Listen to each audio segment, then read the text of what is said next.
और own doctor के ऊपर हम हर दिन एक नई बात जान रहे हैं खुद के ही बारे में। किस तरह से हमें खुद को क्योर करना है, खुद को बेटर फील कराना है, खुद को एक हेल्दी लाइफस्टाइल की ओर लेके जाना है, एक हेल्दी ज़िंदगी की ओर लेके जाना है। इसके बारे में हम इस सीरीज़ में जान रहे हैं। आज हम जानेंगे दो ऐसे प्रॉब्लम्स के बारे में जो हमारे अंदर में, कई लोगों के अंदर में है, उससे कैसे क्योर होना है। इसके बारे में जानने के लिए हमारे साथ है करमजीत सिस्टर। आइए उनसे बातें करते हैं। Om Shanti sister, welcome to our show. Om Shanti sister, हम जिस तरह से स्किन डिजीज़ेस के बारे में बात कर रहे थे कि अलग अलग टाइप के स्किन डिजीज़ेस होते हैं और उनके अलग अलग टाइप के रेमेडीज़ होते हैं, उनके सॉल्यूशंस अलग अलग टाइप के होते हैं जी। अब मैं जानना चाहती हूँ सिस्टर कि फंगल इन्फेक्शन ये एक ऐसा प्रॉब्लम है स्किन से रिलेटेड जो काफ़ी लोग सफ़र करते हैं और बहुत तकलीफ़ होती है उसमें। लोग रेस्टलेस हो जाते हैं, उनकी लाइफ डिस्टर्ब हो जाती है। ऐसे में अगर आप हमें बता सके कि ये फंगल इन्फेक्शंस होते क्यों हैं। एक्चुअली कई बार तो हमारी इम्यूनिटी लो होती है। कुछ लोगों की इम्यूनिटी लो होती है, वीक होती है, जिसकी वजह से बहुत जल्दी इन्फेक्शंस होने शुरू हो जाते हैं। राइट। आप देखेंगे कि sometimes it is in between the fingers. Right. हाथों की उंगलियों के बीच में, पैरों की दो उंगलियों के बीच में, अंगूठे के आसपास, जहाँ पे जॉइंट्स है, जहाँ से आपकी शरीर फोल्ड होता है, जैसे अगर यहाँ से हो रहा है फोल्ड तो यहाँ पे अंडर आर्म्स, मतलब ऐसी जगहों पे फंगल इन्फेक्शंस होने शुरू हो जाते हैं या स्मेल भी आनी शुरू हो जाती है। कई बार स्किन वहाँ से उतरनी शुरू हो जाती है जी। तो ये सारे फंगल इन्फेक्शंस अगर तो है सीजनल, यानी कि सीज़न के चेंज होने पर बरसात के मौसम में ज़्यादातर फंगल इन्फेक्शंस जो हैं, जैसे कि आई फ्लूज़ है, फंगल इन्फेक्शंस हैं, स्किन इन्फेक्शंस हैं, ये ज़्यादातर आपको दिखाई देंगे कि उन लोगों में जिनकी इम्यूनिटी लो है बरसातों के दिनों में होते हैं। जी। तो इसमें सबसे ज़्यादा ज़रूरी जो एक पहलू रहता है वो है स्किन को ड्राई रखना। नमी ना रहे, क्योंकि बाहर वेदर में बहुत नमी है, तो आपकी स्किन जहाँ पर भी आपको फंगल इन्फेक्शन हो रहा है वहाँ पे ड्राइनेस रहे, वहाँ पे आप बहुत ज़्यादा चिपचिपाहट ना रहे, गीलापन ना रहे, पानी ना रहे। This is the home care, or self care जो हमें करना चाहिए। You can keep tissues with you. Cotton के पतले पतले मलमल के कपड़े रख सकते हैं जिससे आप उसको ड्राई करते रहें। So this is one thing. Second is regular use of giloy. जी। गिलोय का रस या गिलोय की गोली हर रोज़ अगर आप सुबह शाम ले लें तो गिलोय आपकी इम्यूनिटी को बूस्ट करेगी। और इसी के साथ किसी को अगर फंगल इन्फेक्शन की बहुत ज़्यादा प्रॉब्लम आ रही है तो देसी घी में जो अपनी हल्दी होती है, कच्ची हल्दी होती है, उसको देसी घी में उसका तड़का लगा के उसको मिक्स करके रख लें। उसमें नमक वगैरह कुछ नहीं डालें। आप जब भोजन कर रहे हैं तो देसी घी में जो हल्दी को तड़का लगा के आपने प्रॉपर उसको पेस्ट बना के रख लिया है, आप उसको अपने खाना जब बनाते हैं उसमें भी यूज़ कर सकते हैं, अलग से भोजन के साथ खा सकते हैं। और रात को जो लोग देसी गाय का देसी दूध पीते हैं उसमें भी उसको थोड़ा सा ऐड करके घोल करके अच्छे से मिक्स करके उसको गरम गरम पिया जा सकता है। तो इसका मतलब ये हुआ कि हमें घी को गरम करना है और गरम घी में हल्दी को डाल करके फिर पेस्ट बना लेना है और फिर रख लेना है। जी, उसका तड़का लगा देना है। यानी कि हल्दी को देसी घी का तड़का लगा देना है, पेस्ट बना लेनी है और पेस्ट बना के उसको रख लेना है। जी। तो वो आप कांच की किसी भी कांच के बर्तन में उसको आप रख सकते हैं, स्टोर कर सकते हैं for a very short period of time, for few days. उसके बाद आप फिर ताज़ा नया बना लीजिए, उसका कुछ नहीं बिगड़ता, वो इट इज़ वेरी सेफ। घी कभी ख़राब नहीं होता, हल्दी कभी ख़राब नहीं होती। तो आप इसको रात को दूध के साथ भी ले सकते हैं, which is very healthy. Infections में सबसे ज़्यादा मदद करती है हल्दी। तो हल्दी का इंटेक, बार बार खांसी आना, बार बार इन्फेक्शंस हो जाना और बार बार इम्यूनिटी लो होने का साइन है, तो इसका मतलब है गिलोय और हल्दी दोनों का यूज़ स्टार्ट कर दीजिए। जी। तो इनको अगर लेंगे और प्लस इसी के साथ अगर कहीं कुछ अप्लाई करना है, एप्लीकेशन में आप नारियल का तेल लगा सकते हैं अगर ड्राइनेस बहुत ज़्यादा है। अगर आपको लगता है कि वहाँ पे हील करना है तो एलोवेरा अप्लाई कर दीजिए। और अगर पेस्ट बना के लगाना चाहते हैं तो हल्दी और उसमें थोड़ा सा आप घी डाल लीजिए, हल्दी डाल लीजिए, घी डाल लीजिए। और अगर घी नहीं यूज़ करना चाहते तो आप उसको एक पेस्ट बना लीजिए, उसकी थोड़ा सा गिलोय की पत्तियां डाल लीजिए, हल्दी डाल लीजिए और उसको आप गुलाब जल में जिस भी उसको चीज़ में आप मिक्स करना चाहें एंड देन उसकी पेस्ट बना के आप उसको यूज़ कर सकते हैं अपनी बॉडी पार्ट्स पे, Right. जहाँ पर भी आपको इन्फेक्शन है। Because Neem is also good, हल्दी इज़ ऑल्सो गुड, तो ये दोनों ही आपको बहुत बेनिफिट देंगी, और गिलोय भी। बिल्कुल।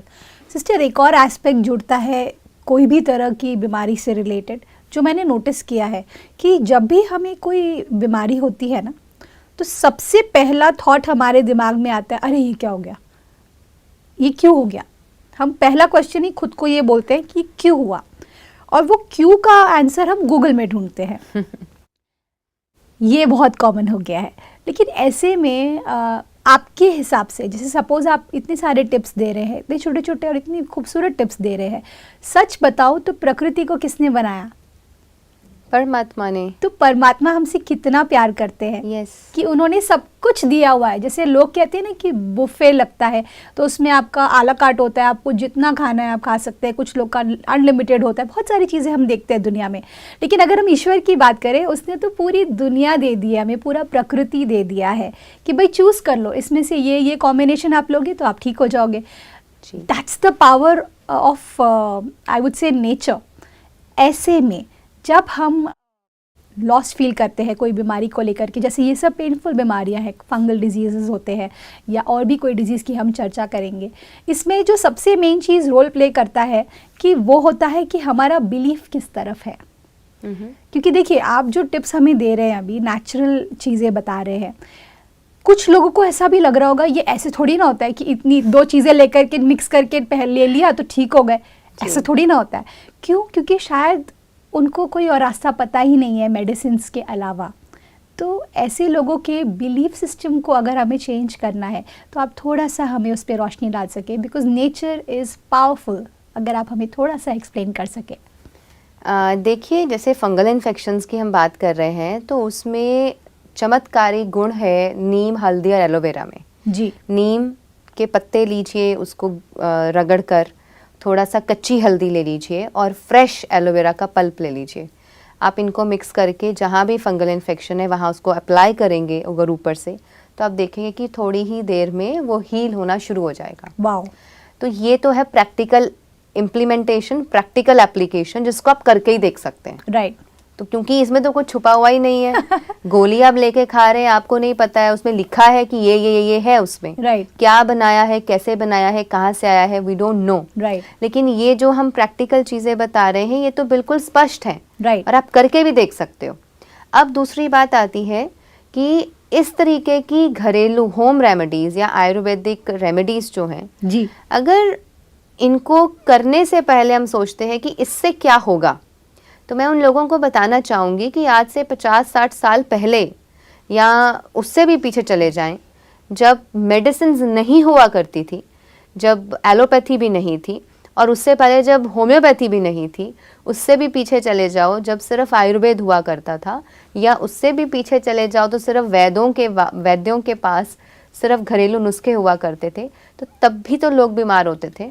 राइट। उस समय भी छोटी छोटी प्रॉब्लम्स हुआ करती थी, तो वो कैसे ठीक होती थी? Without medicines, herbal remedies, homemade remedies, ये सब घरों में लोग नेचुरली जानते थे। जी। उन्हें पता था कि ये प्रॉब्लम को इस औषधि से ऐसे नेचुरली ठीक किया जाएगा। Right. और बहुत सारे लोगों को तो अपने आसपास मेडिसिनल प्लांट्स की नॉलेज हुआ करती थी कि इस मेडिसिनल प्लांट से ये बीमारी ठीक हो जाएगी, इसको इतनी मात्रा में देंगे तो ये ठीक हो जाएगा। So this was into their minds naturally. Right. But जब हम आज मेडिसिन पे डिपेंड हो गए, तो हमने अपने आप को नेचर से दूर कर लिया। नेचर से दूर करते ही हमें अब कोई बताता है तो लगता है अरे इतना आसान है, ऐसे ही ठीक हो जाएगा, यानी कि फ्री में ठीक हो जाएगा। Actually the problem is free में ठीक हो रहा है, बिकॉज प्रकृति आपको सब कुछ दे रही है। ट्रू। और बिना मांगे दे रही है। कोई भी प्रकृति में पौधा ये नहीं कहेगा कि तू मेरे पास एलोवेरा क्यों लेने आया, पहले 10 रुपए रख फिर मैं एलोवेरा की डंडी दूंगा तुझे। ऐसा तो कोई नहीं करेगा। नहीं, ऐसा नहीं होता। यस। जी। गिलोय इतनी विशालता में फैलती है। लकीली नहीं बोलता। यस। गिलोय है जी। वो इतनी विशालता में फैलती है, आप कहीं लगा दो सही, वो फैलती चली जाएगी, वो रुकती ही नहीं है। वाओ। मतलब लोगों को उखाड़ के फेंकनी पड़ती है या उसको काटना पड़ता है, वो बहुत फैलती है। तो giloy is one of the miraculous herb to cure fever, miraculous herb. और गिलोय से इम्यूनिटी भी बूस्ट होती है। गिलोय को बहुत अच्छे मात्रा में यूज़ किया गया था जब कोविड हुआ था। हाँ जी। तो गिलोय, कभी भी आप गिलोय के पास जाओ डंडी लेने या उसका पत्ता लेने, गिलोय कभी नहीं कहेगा कि पहले मुझे चार्जेस दो फिर हम अपनी चीज़ें आपको देंगे। ट्रू। एक्चुअली अगर प्रकृति में कुछ ऐसा सिस्टम होता तो लोगों को उसकी वैल्यू भी होती। वाओ। क्योंकि प्रकृति हमारे लिए परमात्मा ने फ्री ऑफ कॉस्ट दे रखी है, विशालता में दे रखी है, और बहुत सारी चीज़ें तो इतनी इजीली अवेलेबल हैं कि आपको उगानी भी नहीं पड़ती। जैसे रोज़ प्लांट है ना, आपको लगाना पड़ता है। राइट। सीजनल फ्लावर्स है, ला करके आपको लगाने पड़ते हैं क्योंकि आप पैसा खर्चते हो, लाते हो, फिर उसकी केयर करते हो। Right. लेकिन ये वाले प्लांट्स तो परमात्मा ने नेचुरली दे रखे हैं प्रकृति में, आपको लगाने नहीं पड़ते, आपको जगह जगह मिल जाएंगे। तो इसीलिए जहाँ हमारा धन नहीं जा रहा, तो हमें लगता है कि जहाँ पर बिना कोई खर्च किए रेमेडी मिल रही है, ये हमें कैसे ठीक कर देगी। सो this is the actual reason behind this. Otherwise आप देखेंगे कि बहुत सारी मेडिसिन खाने के बाद भी इंसान ठीक नहीं होता। राइट। बहुत सारे औषधियाँ करने के बाद भी वो ठीक नहीं होता, कितना पैसा खर्च करने के बाद भी लोग ठीक नहीं होते। बट एक घरेलू इलाज से, मेडिसिनल हर्ब से और नेचुरली जो परमात्मा ने सृष्टि पर दे रखा है, आप उनको ही यूज़ करके बड़ी इजीली ठीक हो जाते हो। It's all about the knowledge, it's all about the information. If we have the right knowledge, we can use it in the right way. Wow. And we can get very miraculous results. Amazing sister. Sister एक और बात, जैसे एक और skin disease देखा गया है, वो है सूजन होना पैर और हाथों में ठंडियों के वक्त। जी। ये बहुत ही कॉमन है, एक एज के बाद में ये प्रॉब्लम बहुत कॉमन देखी गई है। कई बार तो टीनेजर्स में भी देखी गई है। एक्सट्रीम सिचुएशंस में उन्हें प्रॉब्लम्स भी होती है। ऐसे में आप पहले मैं जानना चाहती हूँ ऐसा होता क्यों है, और फिर उसके बाद अगर कुछ रेमेडीज़ अगर आप बता सकें। देखिए, ये एक्चुअली हमारे कनेक्टिव टिश्यूज़ की प्रॉब्लम है। अच्छा। हाथों पैरों की सूजन होना यानी कि कनेक्टिव टिश्यूज़ में प्रॉब्लम है। Okay. यानी कि हमारा ब्लड सर्कुलेशन प्रॉपर नहीं है। Okay. इसीलिए हाथ पांव ठंडे हैं। ब्लड सर्कुलेशन प्रॉपर आपके टिप्स तक पहुंच ही नहीं रहा, तो लोगों के ये जो टिप्स होते हैं नेल्स के, ये नीले होने शुरू हो जाते हैं। Right. ब्लूइश हो जाते हैं। उनके पैरों को कभी टच कर लो या हाथों को टच कर लो, एकदम फ्रीजिंग कोल्ड, चिली होते हैं एकदम। राइट। तो यानी कि उस पर्सन के शरीर में ब्लड सर्कुलेशन की कमी है। Okay. और ब्लड सर्कुलेशन की कमी क्यों है? बिकॉज हमारी इम्यूनिटी लो है। इम्यूनिटी क्यों लो है? क्योंकि हमने गलतियां बहुत सारी कर रखी हैं। और कैसी गलतियां करते हैं हम? सबसे पहले तो लाइफस्टाइल खराब है हमारा। There is no exercises. सर्दियां हैं, अब सर्दियां बेस्ट टाइम है। आपको याद होगा हमने जब सीजन्स को डिस्कस किया था। Yes. सर्दियों का टाइम, शिशिर ऋतु, ये एक हेमंत ऋतु, शिशिर ऋतु, ये जो ऋतु होते हैं, सर्दियों का टाइम होता है। This is the best time to do exercise and workout. अच्छा। बेस्ट टाइम, क्योंकि आपको गर्मी नहीं लगती, और आप जितना वर्कआउट करेंगे अंदर से गर्मी आएगी, पसीना थोड़ा बहुत ही आएगा, ज़्यादा आएगा नहीं, and you feel energised, you feel fresh. तो आप कितना भी चाहे वर्कआउट करें, कितना चाहे योग करें, प्राणायाम करें, you will feel very good. और ब्लड सर्कुलेशन इतना अच्छा हो जाता है कि आपको ठंड लगनी बंद हो जाती है। वाओ।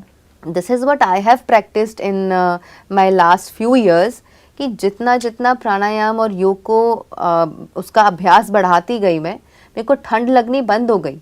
मेरे को ठंड लगनी कम होती चली गई। Otherwise I was the person to wear 4 और 5 and 6 layer things in winters. मुझे बहुत बहुत एक्सट्रीम पे ठंड लगती थी। इतनी ठंड लगती थी, हंसी की बात है कि I use to fair 4 layers of socks, you know. अच्छा। कि मेरे पैरों को भी ठंड लगती थी। अब जब से ये सारी चीज़ों का ध्यान रख रहे हैं, प्रैक्टिस कर रहे हैं, अभ्यास कर रहे हैं, तो तब से बॉडी की इम्यूनिटी इतनी बढ़ गई है कि ठंड लगती नहीं है, ठंड इतनी ज़्यादा महसूस ही नहीं होती। वाओ। सो खाने पीने में भी कुछ लोग गलतियां करते हैं, जैसे कि सब्जियों में दही का तड़का लगा देना, दूध का तड़का लगा देना, दाल बनाते हैं उसमें मक्खन का तड़का लगा देना, दही का, दूध का, ऐसी चीज़ें अनफेवरेबल, अनकम्पैटिबल फूड आइटम्स को साथ में यूज़ करना और लेना। पर सिस्टर ये तो हमारे आई थिंक लाइफस्टाइल में बहुत कॉमन है। जैसे दाल मखनी हो गया, या फिर सब्जियों के अंदर आपने दही बोला, उसको मुगलाई फूड क्रिएट कर देते हैं। yes. या फिर पंजाबी फूड में भी मलाई डाला जाता है, तो ये बहुत ही, you saying it's wrong? Yes, it's wrong. अच्छा, okay. इसीलिए तो पित्त एग्रेवेट होता है। ओके। इसीलिए फिर पेट बढ़ते हैं इसीलिए फिर हमसे चला नहीं जाता और बहुत सारा टॉक्सिक वेस्ट इकट्ठा हो जाता है। ओके। क्योंकि हम आयुर्वेद के अगेंस्ट जा करके कुछ गलतियां कर रहे हैं वाकई में। एक सबसे कॉमन गलती, दूध के साथ पराठी खाना। हाँ। और पराठी में भी अचार लगा होता है। अच्छा। एंड देन दूध के साथ नमकीन खाते हैं बहुत शौक से। नमकीन रखी होती है, साथ में दूध का गिलास रखा हो, दूध में मीठा है और साथ में नमकीन खा रहे हैं। Right. Which has no combination. और जैसे चाय और बिस्किट हो गया, नमकीन बिस्किट और चाय, या that's wrong. That is also wrong. Okay. फिर कर्ड में नमक मिक्स करके खाना। रायता नमक डाल के। दूध और दूध की बनी किसी भी चीज में नमक नहीं डलता। और नमक वाली कोई चीज आपकी थाली में है तो उसके साथ दूध की बनी कोई भी आइटम नहीं खाइए। गैप दीजिए, a huge gap you need between. मान लीजिए आपने खीर बनाई है, खाना भी है और खीर भी है, तो पहले खाना खा लीजिए, आधे घंटे का गैप दे दीजिए, फिर खीर खाइए। पर सिस्टर, खीर और पूरी is a very good combination. Yes, but उसमें नमक नहीं हो ना। अच्छा, नमक नहीं हो तो ले सकते हैं। yes, ओके, ठीक है। नमक नहीं होना चाहिए। Okay. That is why I said fungal infection में कि आप हल्दी में घी का तड़का लगा के रख लीजिए बट विदाउट नमक। जी। तब आप उसको दूध में मिक्स करके खा सकते हैं। ट्रू। या बिल्कुल। सो इस तरीके की अनफेवरेबल आइटम्स, अनकम्पैटिबल फूड आइटम्स को एक साथ लेने से हमारी इम्यूनिटी, हमारा सिस्टम, उसकी वर्किंग कैपेसिटी कम होती चली जाती है। ओके। और जब ऐसे होता है तो इसकी वजह से हमने देखा है कि हाथों पैरों का सूजना, रेडनेस आ जाना, हाथ पाँव ठंडे हो जाना और सही तरीके से ब्लड सर्कुलेशन ना होना, इम्यूनिटी लो हो जाना, ये सारी चीज़ें होने लगती हैं। राइट। तो अब करें क्या जी। इसके लिए? बहुत ज़रूरी है गिलोय, which I already told in fungal infections also. गिलोय हमारी इम्यूनिटी को बूस्ट करता है। देन अगर सर्दी का मौसम है तो आप कुछ ऐसी चीज़ें लीजिए जिससे ब्लड सर्कुलेशन बढ़े। जी। जैसे अदरक का इस्तेमाल करना, अपने भोजन में हल्दी, कच्ची हल्दी का इस्तेमाल करना।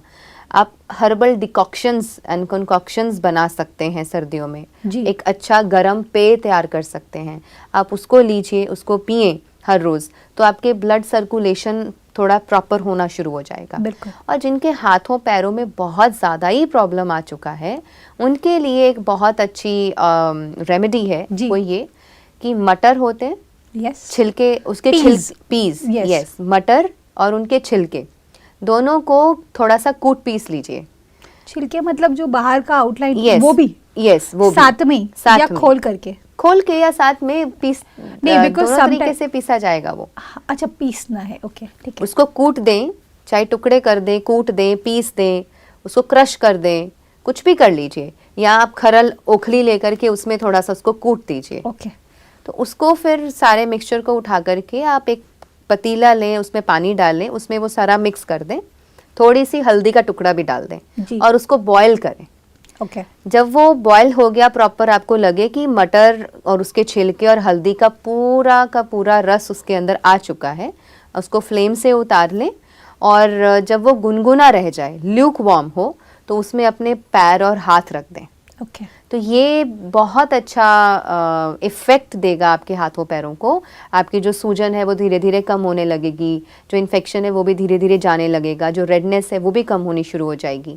तो ऐसा आप दिन में 2 बार कर सकते हैं जिनको ऐसा प्रॉब्लम रहता है सर्दियों में, हाथों पैरों का सूजना और साथ में रेड हो जाना। राइट। तो they can try this remedy. लेकिन बहुत गर्म है तब भी नहीं हाथ डालने हैं, बिल्कुल ठंडा हो गया है पानी तब भी हाथ नहीं डालने हैं, तो स्किन गल जाने का भी चांसेस होते हैं। अच्छा। तो जब ल्यूक वार्म है, थोड़ा थोड़ा मध्यम गर्म है, तब आप अपने हाथ और पैर उसमें रख करके आप उसकी इसको आप सूदिंग इफेक्ट दे सकते हैं। How beautiful. सिस्टर, एक और बात यहाँ से कनेक्ट होती है, जब सूजन हाथ या पैर में होती है तो एक और चीज़ जो हम फील करते हैं वो होती है नमनेस। एक अलग टाइप की नमनेस हम फील करते हैं, हमें लगता है कि कुछ सेंसेशंस नहीं आ रहे या पैर में बहुत क्रैम्प्स आने लगते हैं, कई बार ऐसा भी होता है। तो ऐसे में क्या किया जाए? It's all because of lack of blood circulation. अच्छा, ब्लड सर्कुलेशन नहीं हो रहा है, इम्यूनिटी इतनी अच्छी नहीं है, इसीलिए ये सारी चीज़ें हो रही हैं। तो उसके लिए अगेन अगर कुछ एक्सरसाइजेस की जाएं, एंड यस, मालिश बहुत ज़रूरी है। ओके। चाहे फंगल इन्फेक्शंस है, चाहे हाथों पैरों का सूजना है और ठंडे हो जाना है, इसका मतलब वात भी बढ़ा हुआ है। तो आप अगर हर रोज़ एक प्रॉपर मालिश दी जाए, वंस अ वाइल, पूरे दिन में सुबह नहाने से पहले अगर करें तो सबसे अच्छा। अगर मालिश की जाए तो मालिश जो है आपकी वात को भी कम रखेगी और ब्लड सर्कुलेशन को इन्हांस करेगी। Okay. तो ब्लड सर्कुलेशन जब इन्हांस होगा तो ये प्रॉब्लम्स नहीं होंगी। और अगर नमनेस गर्मियों के मौसम में हो रही है या अदर दूसरे मौसम में हो रही है तो आप ठंडे और गर्म पानी का अल्टरनेटिव फॉर्मेंटेशंस कीजिए। Hot fermentation, cold fermentation, hot fermentation, cold fermentation, alternatively. Okay. 2 minutes hot fermentation, 1 minute cold fermentation. इस तरीके से करने से जो नर्वस सिस्टम है वो चल पड़ेगा। ओके। जो ब्लॉक्ड है वो चल पड़ेगा, खुल जाएगा और वो जो नमनेस है वो हट जाएगी। सिस्टर, आज के एपिसोड में जो मैंने बातें आपसे जानी, मुझे ऐसा लगता है कि बहुत सिंपल कर दिया आपने इन दोनों बीमारियों को, चाहे वो फंगल इन्फेक्शन हो या फिर ठंडियों में या फिर सूजन होना पैर या हाथों में। मुझे ऐसा लगता है सिस्टर कि आपने ये बात बहुत प्यारी कही जो मुझे बहुत अच्छी लगी कि ज़रूरी नहीं है कि जो चीज़ एक्सपेंसिव है वही आपके लिए फ़ायदेमंद है। कई बार फ्री में मिलने वाली चीज़ें भी इतना फ़ायदा कर जाती है जो कितनी भी बड़ी से बड़ी बीमारी के प्रॉब्लम के दवाइयाँ हैं वो ना कर पाए। Thank you so much, sister. Thank you for your valuable time. Om Shanti. Om Shanti.